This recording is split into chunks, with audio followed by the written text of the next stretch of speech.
trustee. You do the other people's bidding. So that's doing nothing? You have done nothing? And how many years have you been a trustee of the trust fund? You haven't done anything yet? I have followed the law. That's exactly what I'll be doing. And following the law doesn't mean you have arbitration over the fund. I never said I did. I never said, and I don't desire to have arbitration over, I don't desire to have any arbitration over the fund. Where did that come from? That come on dubious comment that you made about the library. That wasn't a dubious comment at all. I want it to be fair. Excuse me, I found it dubious. Well, good for you. I have a question. I'm gonna start with Steve, but I'd like you both to answer. Sure. Recently, it's been brought to the selectmen's attention that the trustees of the trust fund often don't meet for various reasons. Meetings will just get canceled because people won't show or people won't be available, or two of them can meet and one didn't, so they don't bother.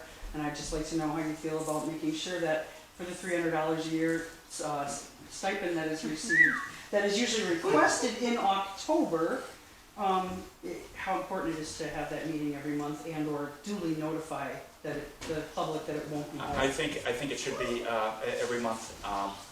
And I probably won't collect my stipend until December, but it really doesn't matter. I'm not running for the stipend. But as far as being in the public interest, we're elected to do a job. And if meeting once a month is what we should be doing, that's what we should do.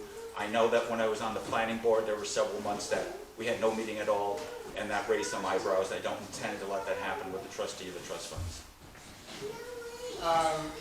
We meet on a regular basis every first Thursday of the month at 3 o'clock at the town offices, and we had a mess up in January when I, spur of the moment, took my husband down to see Tom Brady play in Tampa Bay, and so we, and I left with notice that, you know, and so the other two trustees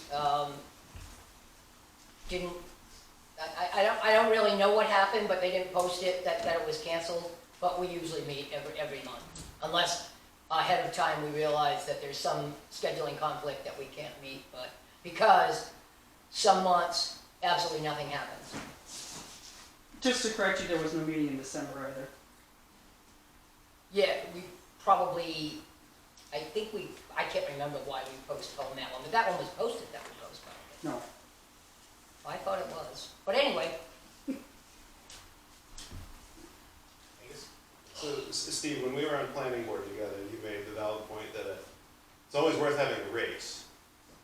Like, you know, the uncontested is just why, you know, let people choose. With that in mind, Deb, is there any reason that you think that, I mean, I understand that people do lots of different things and sometimes do many things, and is there any reason why the decisions that you would make as trustee of the trust fund would be a conflict of interest that you can think of? No, absolutely not. A conflict of interest would mean I'd be getting some benefit from it. Right. Yeah. And no, there'd be no conflict of interest whatsoever. Can I say something to that? Absolutely. You know, I think legally there's probably, Deb's right, there is no conflict of interest. However, in the eyes of onlookers, it doesn't look right. So I think that's why it's important to have different people holding different slots. And there's something else too that I think needs to be brought up.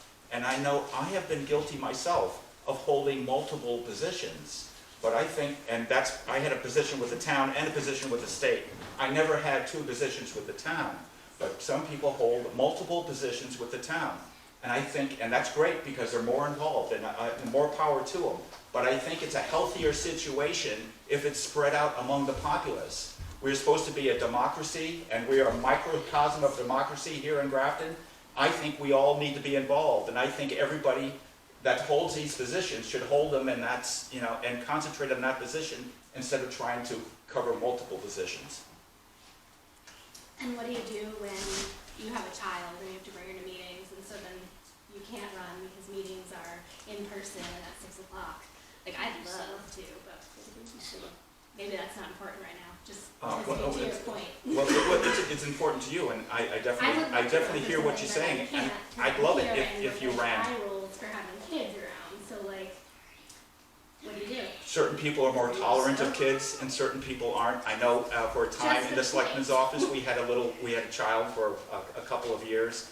One of the clerks had a child, and she came in, and yeah, we got a lot of eye rolls on that too. So I hear what you're saying. I think it would be nice if there were certain concessions made, so that more people felt like they actually could run for an office, is what my point is.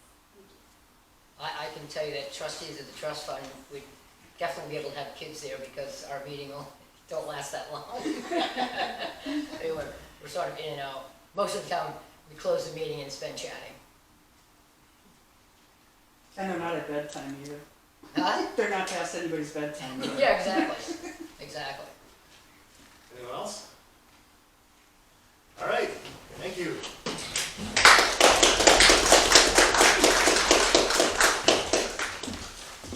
All right, last on the list is selectmen. So we got Russell Poitras, who's up for the 3-year term. He texted me today and said he had car problems. So he said he was gonna try to make it, but he hasn't. So But he's going to be contested for his slot, right? uncontested, correct. That's a 3-year term. So what we do have is a contested selectman seat for 1 year. So we have David Hunter, Jenny Joyce, and Maureen O'Reilly. If you could step up to the table, please. And it looks like Jenny's not here tonight. Jenny said she couldn't make it. She had a sick kid at home. So David, I believe that puts you on the list as being first. Okay. Well, first and foremost. So, my name is David Hunter. I've been in Grafton since a little after this time in 2020, so about 3 years. Kind of decided to relocate up here when COVID started happening because, well, this is a much safer place to be than in the big city. I'm one of Grafton's 3 primary EMS providers. I'm an AEMT along with John Babiars and Kathy Lund. So we do have a number of secondary providers, but I'm one of the 3. So if you're calling 911, I'm one of the 3 that's usually showing up to help everyone out. Pardon? I said, excuse me? We just let him talk. Go ahead. So, I'm originally from Portland, Oregon. I moved out here in 2012, and at that time, Portland was nowhere near as bad. It has gotten quite a bit worse, and we can get into some of the things that, what I've seen from policy choices that have influenced those things. I actually was relocated by work down to Massachusetts. I'm an electrical engineer by the day job. Moved to Derry, and once I started raising chickens, I wanted to have a nice chunk of property where I could actually have a family and raise grow a farm and do all that work. So where I kind of come from is I've seen some choices in policy that I feel are a little bit more destructive. It's let's make it Grafton be more like Derry. Let's make Grafton be more like Massachusetts. I like Grafton, and I moved to Grafton for what Grafton offers and what it is. So a lot of my intent of executive decision is wrapped around preserving Grafton. I don't want to change it with all these other ideas that I think are great. I'd like to kind of leave it where it is and just be a very good steward of Grafton. One of my concerns as well as someone mentioned is, well, let's just try to improve the quality of the buildings. Let's raise our revenue through taxes and improve those things. Well, on the surface, that's great. There's a lot of secondary effects that come with that, where you have people that aren't doing too well, that are having their own fights that they have to deal with within their own lives. And once that starts creeping, they can't afford to live here. They get pushed out. And then you actually have other people that are coming in that have more money, and then they bring in, it becomes a cycle where they raise their rates because they have very nice homes, and it starts eking out everyone else that's at the bottom of the pool. So we need to be mindful of those kinds of things and what those effects are, so we need to be very delicate in what we're doing as executives.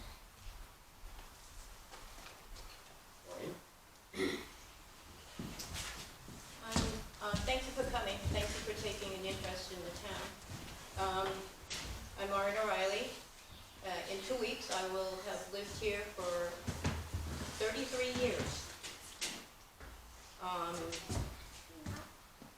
I've held many positions in town. I was a town clerk, welfare administrator, on the library trustees, planning board, and recently on the budget committee. As a welfare administrator in Grafton, I saved the town, I reduced the budget down $20,000. And I've also was asked by the town of Orange for a one-year term to do the job of the town clerk because they didn't have one at the time, and also at another time to be the welfare administrator for a year. So I've had experience with that kind of stuff. Let's see. I've been attending the Board of Selection meetings for probably 30 years, 28, 30 years. I know how it works. I know how they operate. I basically have an idea of how things run there. However, I mean, I know that you have to be in the spot to really understand and experience it, to know everything. And I'm kind of hoping that you can give me a chance to try it out because it's a one-year term. I've also attended the other meetings in town, so I know basically how a lot of things in town work. I'm familiar with the RSAs and state regulations, and if I don't know them, I know where to go to get the information. I'm committed and willing to work with anybody in town. One of my big goals is I'd really like to see more community spirit in this town. And it seems to be coming back, but it's really slow. It's been really slow for many years. But I'd like us all to work together to make it a good town and to be proud of it, no matter how we go about doing it. I'd also like to see more transparency between the select board and the town and the department heads. I understand that this isn't a position to be taken lightly. It's not a 2-hour meeting every 2 weeks. It's basically a 24/7 job, and I'm prepared to do that. However, I must confess, I probably would like gardening more. Let's see. The other thing that I'd like to do, I think I spoke about this at deliberative session, to have a capital improvements plan.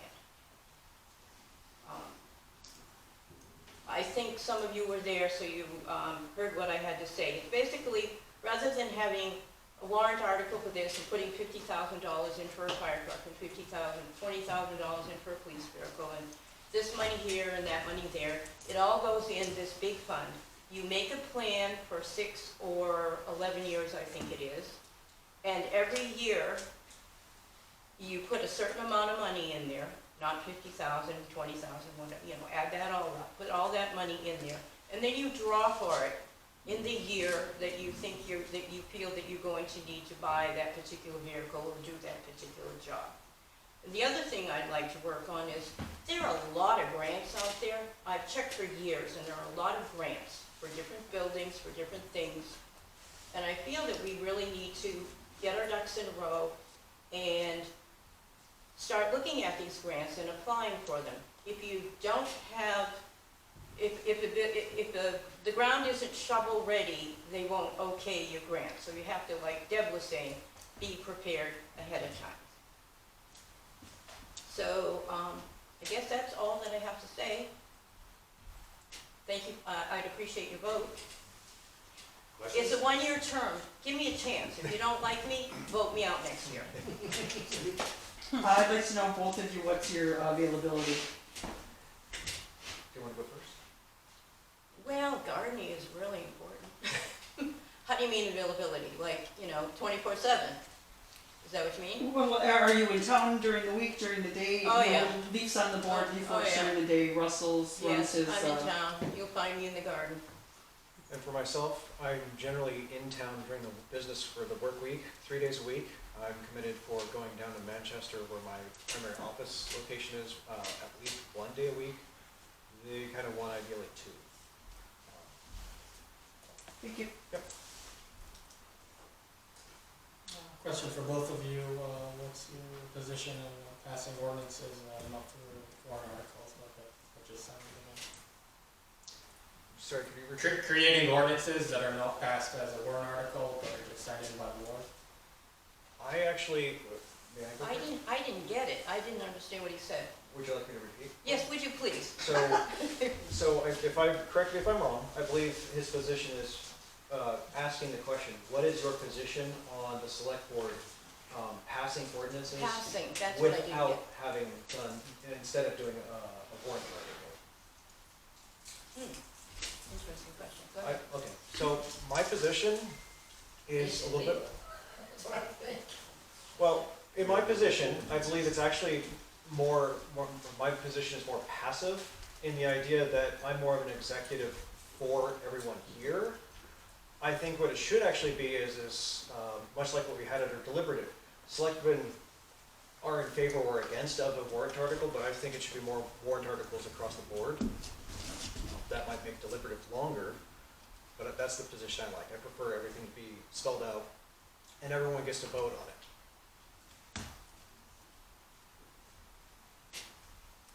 I have to think about this one. I can continue for a little bit, if you need more time. I think that sometimes an ordinance is necessary at that particular time, not a year from now. And the selectmen do have the authority to do it, whether you like it or not. I understand where you're coming from.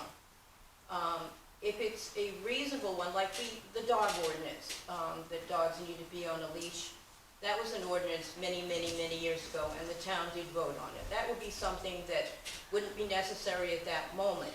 But if we have an issue in town, and the only way the problem can be solved is with an ordinance, then I'm for it. Doesn't mean I'm gonna go and write whole bunches of ordinances, but if the select board feels that it's necessary, then I'm probably going to go along with it.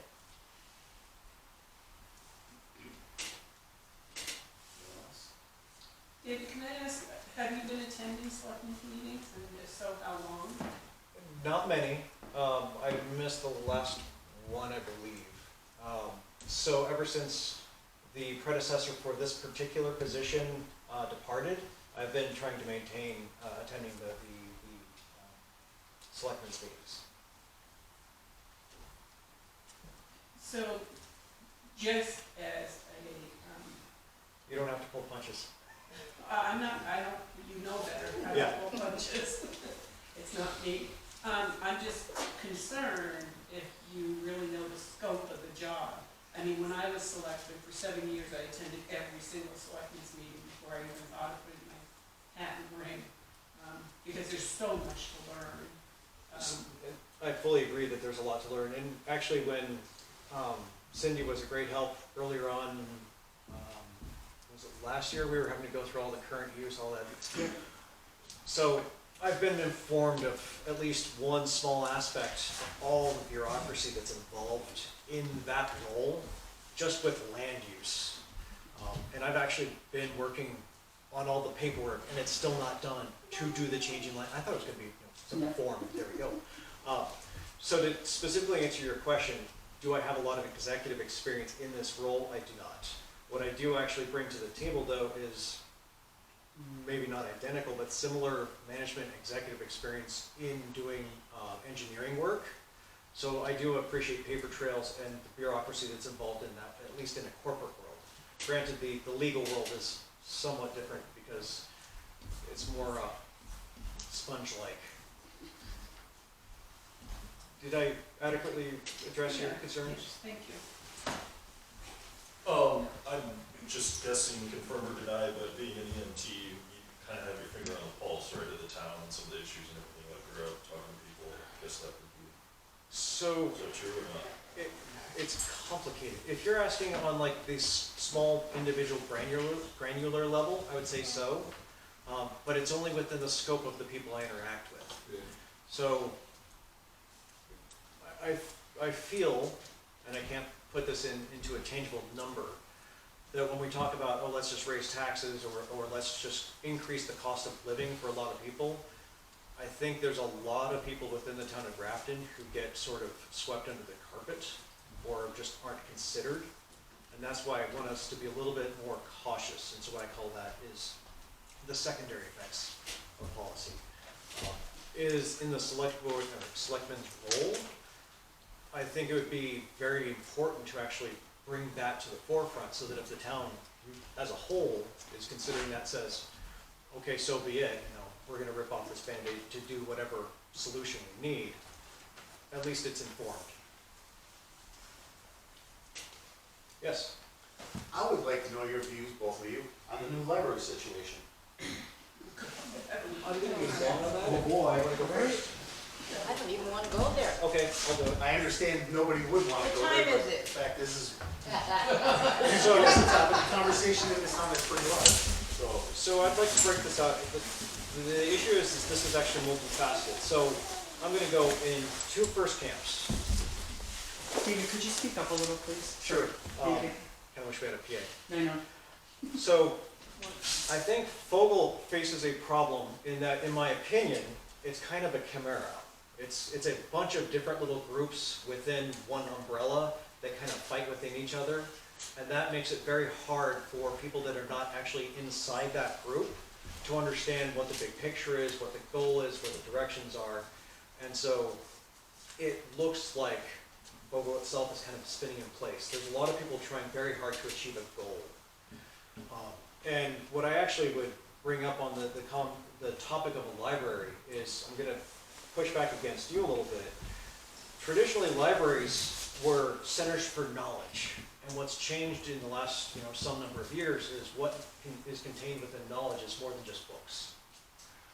So I'm kind of with you on it doesn't need to be blockbuster video, but if we had a capacity to actually introduce music into the scope, I would love that. I think that would be very useful. So let's get away from the blockbuster. Let's see if we could have a space in there where we could have elementary grade plays. Something that's a little bit more cognitive in development, but still entertainment based. I think what the Friends of Grafton library fight is 2 opposing camps. There's the haters who just want to hate, and I think they're very loud, but they're smaller number than we would believe.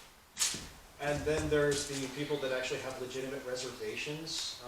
I know, sorry to throw him under the bus, John Babiar's biggest concern with this frame and this new building hasn't even been vetted by a professional engineer. I think what really needs to happen within that whole development is let's figure out what the fundamental #1 goal is. A thing that drives my managers crazy is that I will always ask the question, what is the problem you're trying to solve? Is the problem just a toilet? If that's the problem, we can solve that probably a little bit more easier than buying a whole new building. Is the problem that we're trying to improve what we offer for public knowledge, available access for our kids and ourselves? Okay, well, does the current building solve that problem? I don't have that answer right now, and I think that's something that actually has to be developed because I've not seen that answer given. So personally, I think it would be very nice to actually have a new library, but it needs to be appropriate. And how we get to appropriate or not is by answering those questions and then starting to solve or address the doubts that the people who are kind of opposed to it have. I think some of you know how I feel about it at the moment because I spoke at deliberative session. I really feel that the library that we have should be given a chance to be added onto, and there's enough property there that it can be done there. The new library, as I said at town meeting, I don't think that they have their ducks in a row so that we know where the money is going to come from down the road. I could see us maybe for years having square dances in the building, and that would be it, It's a lot of money, an awful lot of money for the town. There are other things in this town that we need to spend money on. I understand that the money is coming from Fogel, or so we think. It's not you know, it's not in hand yet, so we don't even know that. So what I said at town meeting, at deliberative session, was that perhaps they need to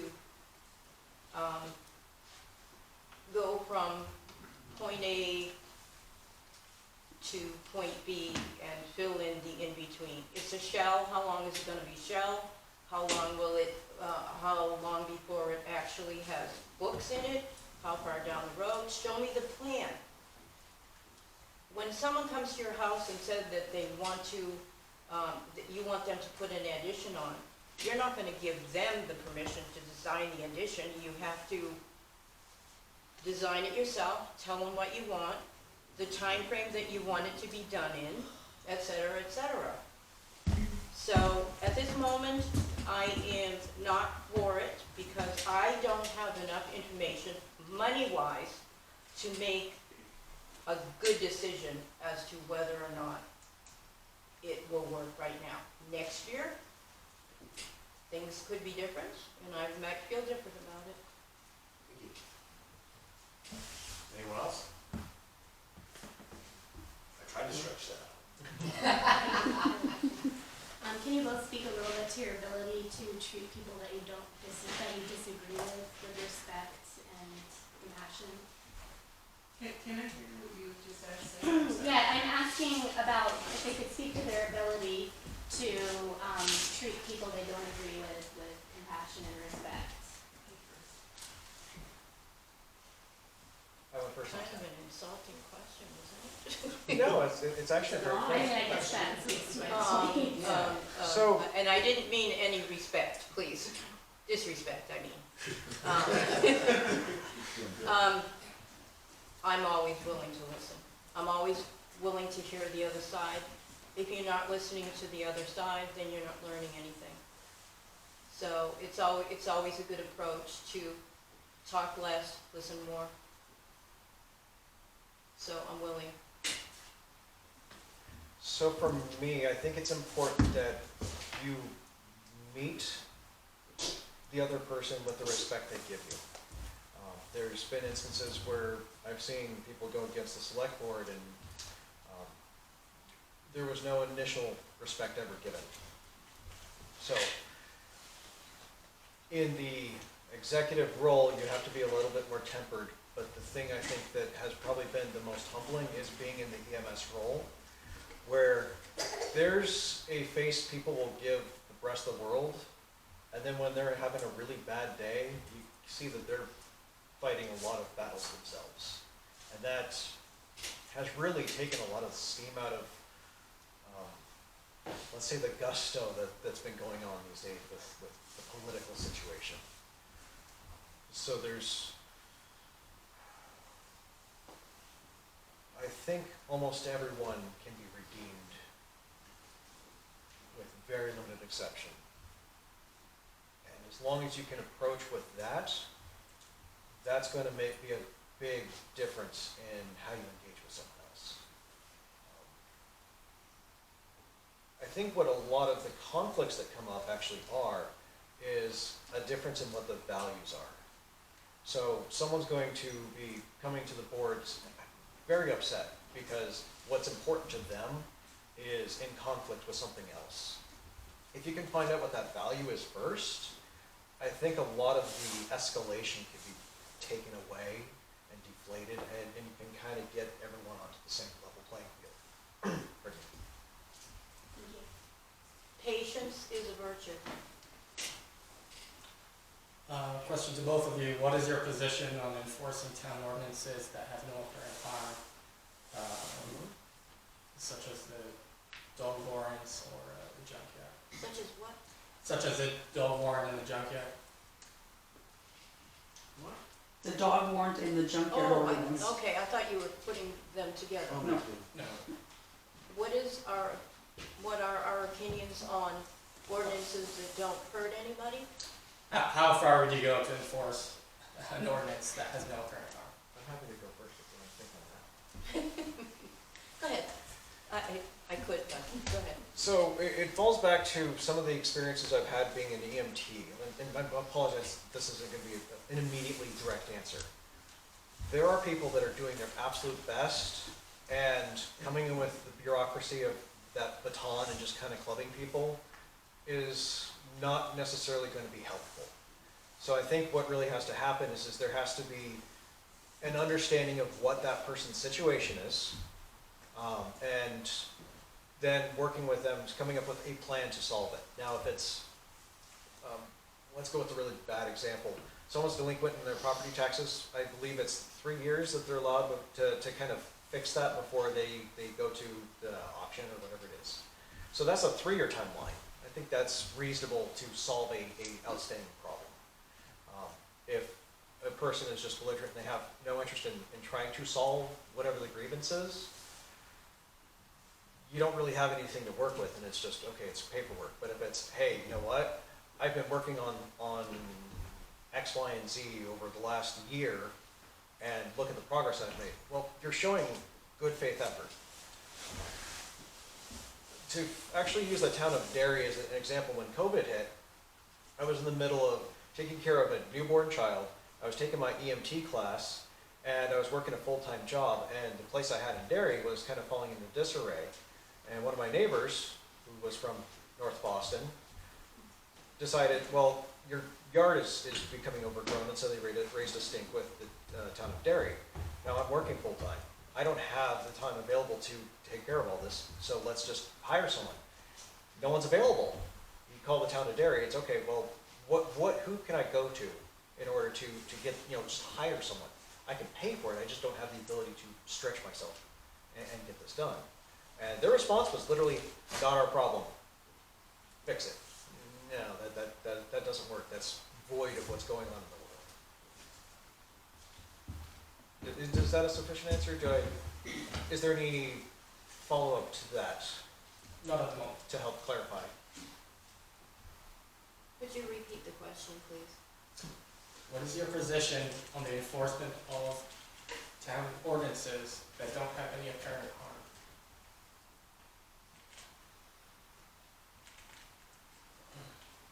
I think that possibly some are necessary and some may not be necessary. And the state also regulates a lot of things that they are the ones that tell us how to handle certain situations. So, a dog ordinance, I think, was a good idea. Doesn't hurt anybody, does it? But what if? What if? What if someone got bit? Then what?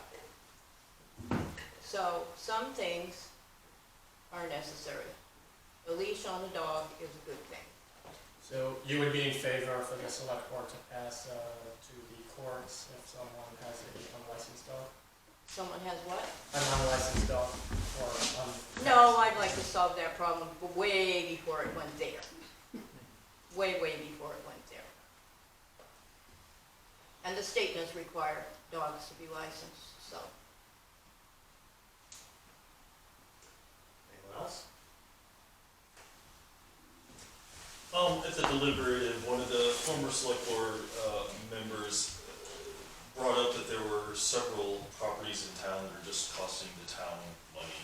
I don't know all the details, but it seemed like they have been repossessed and then now they're costing money.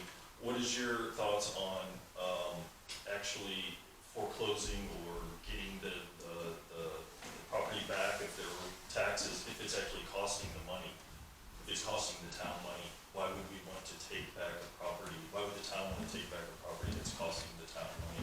Why wouldn't they just leave it in the person's hands who it's costing money to?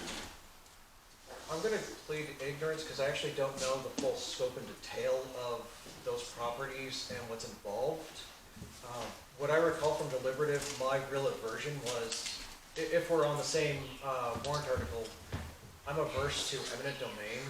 I really don't like that, and I don't know if that's the one that you're kind of talking about where it was a little blurry on that. Actually, what they were talking about, Ryan, is the town already owns these properties. Now it's a process to sell them to get the back tax rolls. So they aren't owned by the property owners, they're owned by the town. Were they at one time and then the town took Some them of them. over? Some. So let's just talk theoretically, why would the town maintain a property that's in arrears on taxes if it's a property that has negative value and costs too much for the town, costs the town people money? Well, if the town took it, then it goes on the rolls, it gets sold, and then you're collecting taxes from it again. So if it's just sitting there for 3 years and the person isn't paying their taxes, after 3 years, they take it, they put it on the market, someone moves in, they're paying their taxes, we're recouping the money. The tax money, the tax Sure, dollars. that's ideal, how it works. I'm saying if it's costing the town money, it's all right if we don't understand this. I withdraw my motion.